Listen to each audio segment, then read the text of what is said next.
नमस्कार, मैं रचना शर्मा। चढ़ती कला टाइम टीवी देख रहे सभी दर्शकों का स्वागत करती हूँ। आप देख रहे हैं हिंदी टॉप न्यूज।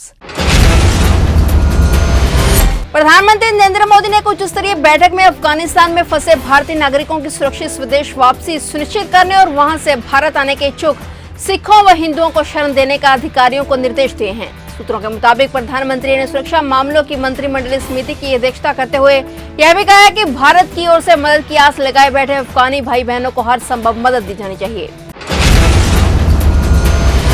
अफगानिस्तान को तहस नहस करने के बाद अब तालिबान अपनी छवि को दुनिया के सामने ठीक करने की कोशिश कर रहा है। यही कारण है कि महिला विरोधी तालिबान आज उनके हक की बात कर रहा है। अफगानिस्तान पर कब्जा जमाने के बाद तालिबान ने पहली बार प्रेस कॉन्फ्रेंस की और उसने महिलाओं से लेकर अंतर्राष्ट्रीय समुदायों की चिंताओं पर अपना पक्ष रखा है। तालिबान के प्रवक्ता जबीउल्लाह मुजाहिद ने अपने पहले संवाददाता सम्मेलन में अनेक अफगान लोगों और विदेशी नागरिकों की मुख्य चिंताओं को दूर करने की कोशिश करते हुए कहा कि महिलाओं को इस्लामी कानून के तहत अधिकार प्रदान किए जाएंगे और तालिबान के पिछले शासन के दौरान महिलाओं के जीवन और अधिकारों पर कड़ी पाबंदियां देखी गई थी। ऐसे में तालिबान प्रवक्ता के इस बयान को काफी अहम माना जा रहा है। संयुक्त राष्ट्र मानवाधिकार परिषद ने घोषणा की है कि वह तालिबान के अधिग्रहण के बाद गंभीर मानवाधिकार चिंताओं को दूर करने के लिए 24 अगस्त को अफगानिस्तान पर एक विशेष सत्र आयोजित करेगा। जिनेवा में बैठक पाकिस्तान और अफगानिस्तान के प्रतिनिधियों द्वारा संयुक्त रूप से प्रस्तुत एक आधिकारिक अनुरोध के बाद बुलाई जा रही है और अब तक 89 देशों द्वारा समर्थित है।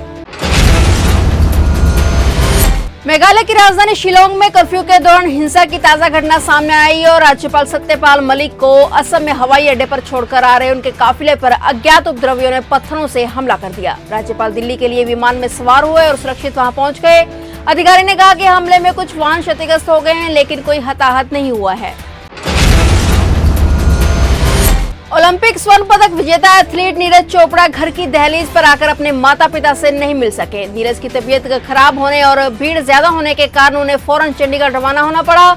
जबकि तबीयत खराब होने पर भी गोल्डन बॉय नीरज चोपड़ा मंगलवार देर रात पंचकुला पहुंचे। नीरज चोपड़ा को मीडिया की नजरों से बचाकर सेक्टर 1 स्थित पीडब्ल्यूडी रेस्ट हाउस में लाया गया। टोक्यो ओलंपिक 2020 में देश के लिए गोल्ड मेडल जीतने वाले गोल्डन बॉय नीरज चोपड़ा की हरियाणा के सीएम से बुधवार यानी आज मुलाकात होनी है। नीरज चोपड़ा के यहां आने से पहले ही पानीपत के डीसी यहां आए और सुरक्षा सहित सभी इंतजामों का जायजा लिया।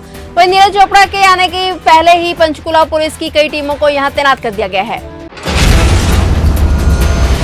प्रधानमंत्री नरेंद्र मोदी ने टोक्यो खिलाड़ियों के साथ हाल ही में बिताए वक्त का एक वीडियो साझा किया है। इस वीडियो में वह सारे पल दिखाए गए हैं जो उन्होंने खिलाड़ियों के साथ बिताए थे। पीएम मोदी ने वीडियो ट्वीट कर लिखा है कि आइसक्रीम और चूरमा खाने से लेकर अच्छे स्वास्थ्य और फिटनेस पर चर्चा करने तक, प्रेरणा उपाख्यानों से लेकर हल्के फुल्के पलों तक देखें कि क्या जब हुआ जब भारत के टोक्यो 2020 दल की मेजबानी करने का अवसर मिला।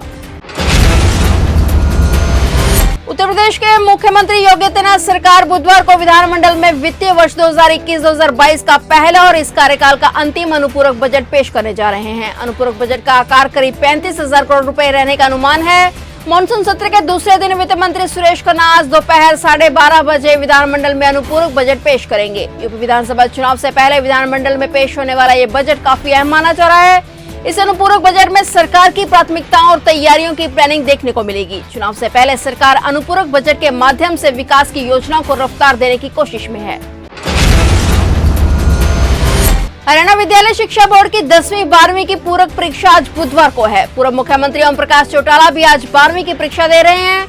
दरअसल वह इस परीक्षा में अंग्रेजी का पेपर पास नहीं कर पाए थे, जिसके कारण वे आज ये परीक्षा दे रहे हैं।